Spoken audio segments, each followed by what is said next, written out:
So ఆ పప్పు నిప్పుగా మారే అవకాశం వచ్చింది. ఇప్పుడు జరిగినటువంటి స్టేట్ ఎలక్షన్స్తో సంబంధం లేదు. సెంట్రల్లో మాత్రము ఇప్పుడున్నటువంటి పరిస్థితులు మారి కొద్దిగా కాంగ్రెస్ పార్టీ పుంజుకునే అవకాశం ఉంది. ఎలా గురూజీ ఇప్పుడు మనం చూసిన 5 రాష్ట్రాల నేను అదే చెప్పిన కదా ఆన్సర్. మధ్యప్రదేశ్, సంబంధం లేదు. ఇవన్నీ రిజల్ట్స్ 5 రాష్ట్రాలలో ఇవాళ ఒక రాష్ట్రం తీసేస్తే 4 రాష్ట్రాలు. 4 రాష్ట్రాలలో ఇంచుమించుగా 3 రాష్ట్రాలలో బీజేపీ, ఒక రాష్ట్రంలో కాంగ్రెస్. సో వీటితో సంబంధం లేకుండా పుంజుకుంటుంది అని చెప్తున్నా. ఓకే, వీటితో సంబంధం లేకుండా పుంజుకుంటుంది. బట్ లోక్సభని డిసైడ్ చేసి అక్కడున్న సీట్లు లేదంటే పిఎం సీట్ని డిసైడ్ చేసే మధ్యప్రదేశ్లో రిజల్ట్ ఈరోజు చూసిన తర్వాత స్టిల్ కాంగ్రెస్కి అనుకూల పరిస్థితులు ఉన్నాయి. నేను అందుకని ఏమన్నా కాంగ్రెస్ సింగిల్గా కొడుతుంది నేను అనట్లా. సెకండ్ లార్జెస్ట్ పార్టీ అవ్వచ్చు అని చెప్తున్నా. ఉదాహరణ బీజేపీకి 170 వచ్చినాయి, కాంగ్రెస్కు 150 వచ్చినాయి. ఇండియా కూటమి అంతా ఎవరితో ఉంటుంది?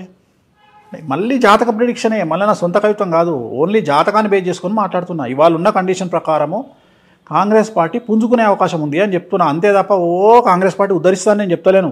సెంట్రల్లో కాంగ్రెస్ పార్టీ పుంజుకుంటుంది. పుంజుకోవడము అనేది ఏ స్థాయిలో ఉంటుంది అనేది అప్పటి కండిషన్ బట్టి మాట్లాడుకుందాం. ఓకే, ముందు నుంచి కూడా రేవంత్ రెడ్డి గారు December 9 LB stadium, Sonia Gandhi గారి ఆశీస్సులు, అంటే సైన్ వాళ్ళు తీసుకున్న గ్యారంటీకి సంతకాలు పెడతాం, అందరూ రావాలని చెప్తున్నారు కదా. ఆ సెంటిమెంట్ ఏంటి గురూజీ? సోనియా గాంధీ గారికి డిసెంబర్ పుట్టినరోజు, సోనియా గాంధీ గారి పుట్టినరోజు డిసెంబర్ 9. ఆ టైమింగ్, దానికి ఉన్న బలం ఏంటి? ఎందుకు చెప్తా. ఓకే, 2009 నవంబర్ 28 నాడు శ్రీకాంతచారి సూసైడ్ అటెంప్ట్ చేసిండు, కాల్చుకున్నాడు. 3వ తారీఖు చనిపోయాడు.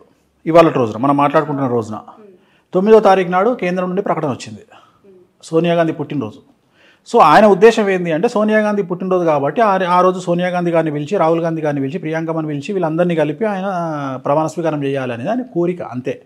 ప్లస్ ముహూర్తం తీసుకుంటే మాత్రం ఇప్పుడు నేను చెప్పినట్టుగా ఆల్రెడీ మనం అనుకుని, అంటే నాకున్న సోర్స్ ప్రకారము ముహూర్తం అంటే మకర లగ్నం, వృషభ లగ్నం, మిథున లగ్నం, కర్కాటక లగ్నం, 4 లగ్నాలలో ఏదో ఒక లగ్నంలో ఆయన ప్రమాణ స్వీకారం చేసే అవకాశం ఉంది. 4, 7, 9 ఏ రోజైనా ఈ ముహూర్తాలలోనే ఉంటుంది. అంటే ఉదయం 9:15 నుండి 11:15 లేదా ఈవినింగ్ 5 నుండి 8 మధ్యలో ఉంటుంది. ఇప్పుడు నేను చెప్పిన లగ్నాలనే ఉంటుంది. ఏ లగ్నంలో ఉన్నా ఏది ఉన్నా మళ్ళీ నేను చెప్పిన ఇన్సిడెంట్ అయితే జరగక మానవు. అందుకని జాగ్రత్తగా ఉండాలి. ఎందుకంటే ఆయన జాతకాన్ని బేస్ చేసుకొని ఇక్కడ లగ్నానికి సంబంధం లేదు. నేను ముహూర్త బలం చూసి చెప్తలేను.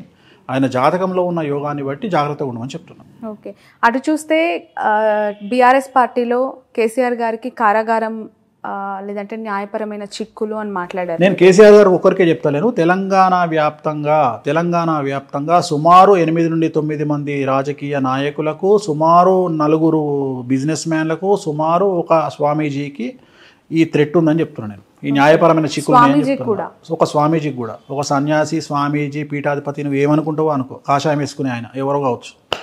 అట్లా ఎట్లా చెప్తారు? పేర్లు చెప్పొచ్చు కదా. పేర్లు తప్పదు, పేర్లు చెప్పచ్చు. మనకు అవగాహనతో అంచనాతో చెప్తున్నాం మనం. అది అంతేగాని ఈయన ఉంటాడు అని ఎట్లా చెప్తాం? ఆయనకే చెప్తుండిపోయి. సో ఒక అంచనా. ఇప్పుడు 8 మంది పొలిటీషియన్స్ అని చెప్పినాము. అందులో ఉంటారు. కే అనే పేరు ఉండొచ్చు, టీ అనే పేరు ఉండొచ్చు, సి అనే పేరు ఉండొచ్చు, బి అనే పేరు ఉండొచ్చు. మీకు తెలుసు కదా ఎవరు అని చెప్పి? నాకు తెలుస్తుంది. చెప్పొచ్చు కదా. ఇంటర్వ్యూ అయిపోగా నీతోనే మాట్లాడతా. నేను ఆల్రెడీ గెస్ట్ చేశాను.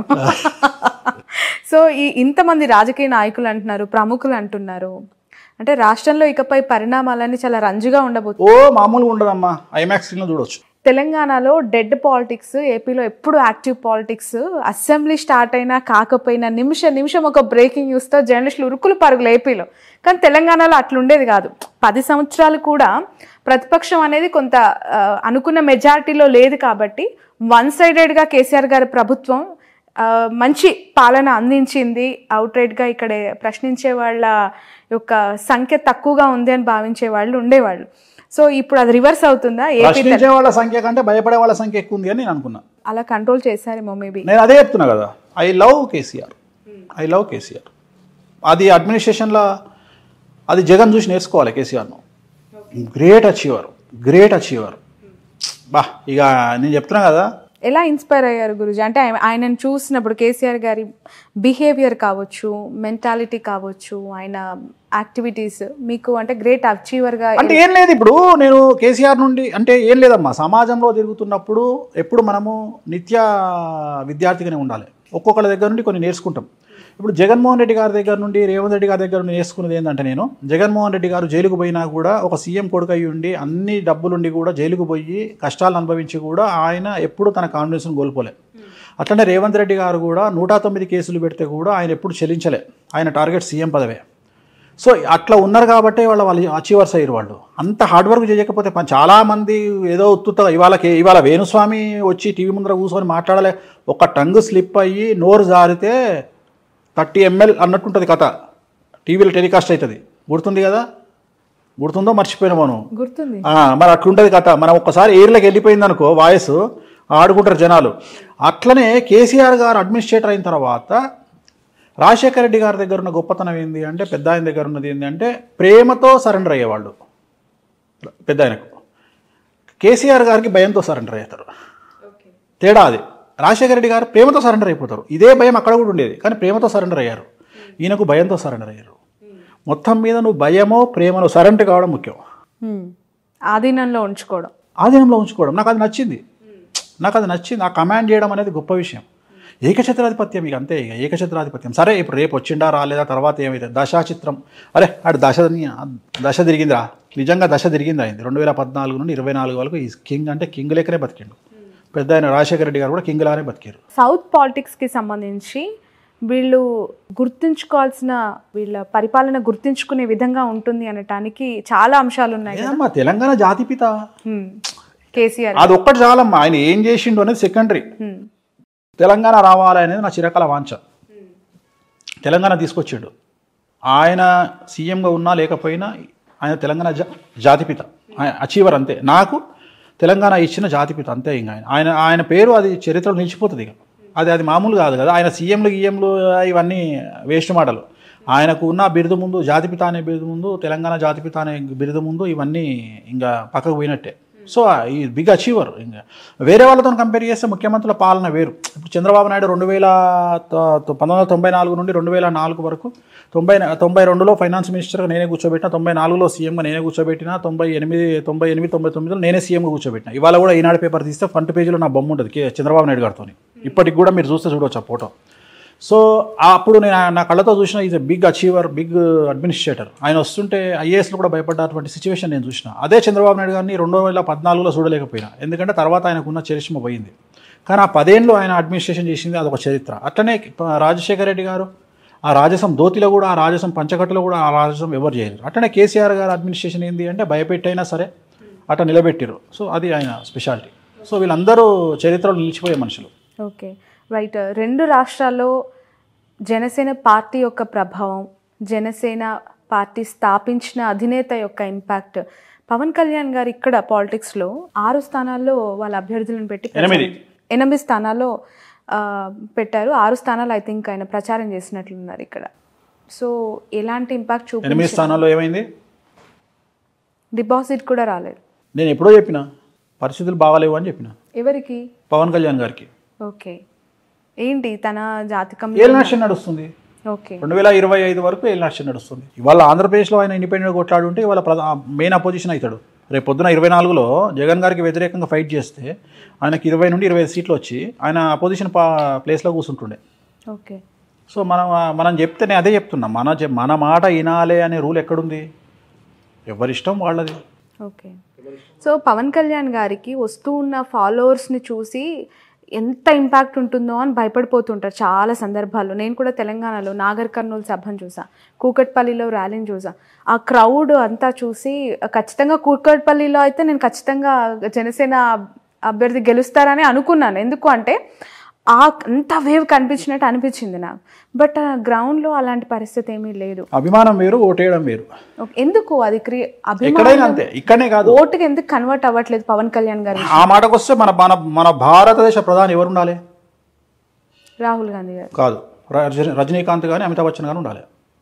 మీరు ఇటు కంపారిజన్. ఓకే, వాళ్ళిద్దరే ఉండాలి. అప్పుడు భారతదేశానికే కాదు, ప్రతి స్టేట్ సీఎం ఒక సినిమా యాక్టర్ అయి ఉండాలి. అంతే కదా. హయ్యెస్ట్ జనాలు ఎవరికి వస్తారు? తలైవకి వస్తారు. రజనీకాంత్ వచ్చిండు అనుకో, జనాలందరూ వచ్చి నిలబడతారు రోడ్డు మీద. మరి ఆయన ప్రధానమంత్రి కావాలి, అమితాబ్ బచ్చన్ రాష్ట్రపతి కావాలి. అట్లనే మిగిలిన స్టేట్ సీఎంలందరూ ఆయా స్టేట్ హీరోలు కావాలి. ఎందుకైతే లేరు? ఎన్టీ రామారావు తర్వాత ఎందుకు అంత అవుతుంది? ఇవాళ తెలుగుదేశం పార్టీ అధినేతను తీసుకుపోయి జైల్లో పెట్టినా కానీ మాట్లాడకుండా జూనియర్ ఎన్టీఆర్ ఎందుకు మాట్లాడతలేడు అంటే నిజాలు తెలుసు కాబట్టి, గ్రౌండ్ లెవెల్లో పరిస్థితులు అనుకూలంగా లేవు కాబట్టి. రైట్, బాదాంకాయలు పల్లికాయలు అమ్ముకునేటోడు కూడా 1 డేలో సెలబ్రిటీ అవుతాడు. అంత మాత్రం మనం ఓట్లేస్తామనుకుంటే తప్పు. రైట్, బర్రెలు కాల్చుకునే అక్క వీడియో పెడితే సపోర్ట్ కొడతాం కానీ ఓట్లేయం, ఓన్లీ సపోర్ట్ కొడతాం అంతే. పవన్ కళ్యాణ్ గారి పరిస్థితి కూడా బర్రెలకతో సమానం అంటారా? బర్రెలకతో సమానం అనట్లేదు నేను అనేది. సెలబ్రిటీ స్టేటస్ వేరు, జనాలు రావడం వేరు, ఆ వచ్చిన వాళ్ళు ఓటు హక్కు కింద కన్వర్ట్ అవ్వడం వేరు.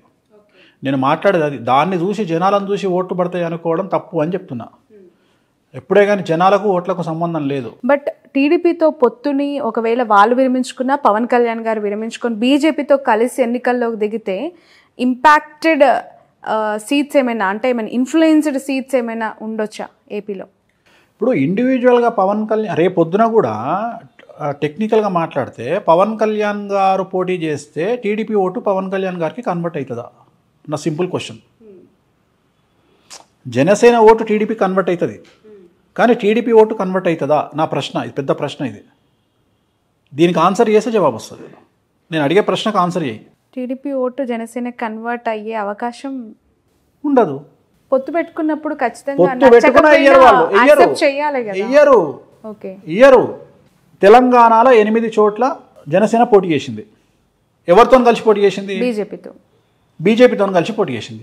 సంస్థాగతంగా ప్రతి కాన్స్టిట్యున్సీలా సరే పోనీ వద్దు అనుకుందాం, అట్లీస్ట్ ఒక 8 కాన్స్టిట్యున్సీలలో ఒక 4 కాన్స్టిట్యున్సీలలోనన్నా 15,000 ఓట్లు పడాలి కదా. అట్లీస్ట్ 16,000 ఓట్లు పడితే డిపాజిట్ దక్కుతుంది. అంటే బీజేపీకి ఓట్లు 15,000 ఓట్లు కూడా లేవా కాన్స్టిట్యున్సీలో? ఆ 15,000 ఓట్లు ఎందుకు కన్వర్ట్ కాలే జనసేనకు? ఇదే ప్రశ్న ఆంధ్రాలో ప్రత్యక్షమవుతుంది, ఉత్పన్నమవుతుంది. నేను అడిగే ప్రశ్నే ఇది. జనసేనకు బీజేపీ ఓటు షేరు ఎందుకు కన్వర్ట్ కాలేదు తెలంగాణలో? బీజేపీ, టీడీపీ, జనసేన ఇంచుమించు 3 కలిసి పోటీ చేసినట్టే ఒక రకంగా చెప్పాలంటే తెలంగాణలో అనుకుందాం, ఇల్లీగల్గానో లేకపోతే అన్అఫీషియల్గానో. మరి జనసేనకు బీజేపీ ఓట్లు ఎందుకు కన్వర్ట్ కాలే? ఎందుకు ట్రాన్స్ఫర్ కాలే? జనసేన బీజేపీ పోటీ చేసినట్టే కదా. ఇప్పుడు ఆపరేషన్ లేకుండానే మోకాళ్లకు ప్లాస్మా ట్రీట్మెంట్, మీ ఆర్థోపెటిక్ సమస్యలన్నిటికీ రోబోటిక్ టెక్నాలజీ ద్వారా తక్కువ ఖర్చుతో శాశ్వత పరిష్కారం, ఫ్రీ కన్సల్టేషన్, ప్రతి ట్రీట్మెంట్ పై 20% డిస్కౌంట్. ఈ ఆఫర్ కొద్ది రోజులు మాత్రమే, త్వరపడండి. V9 hospitals 9281465842.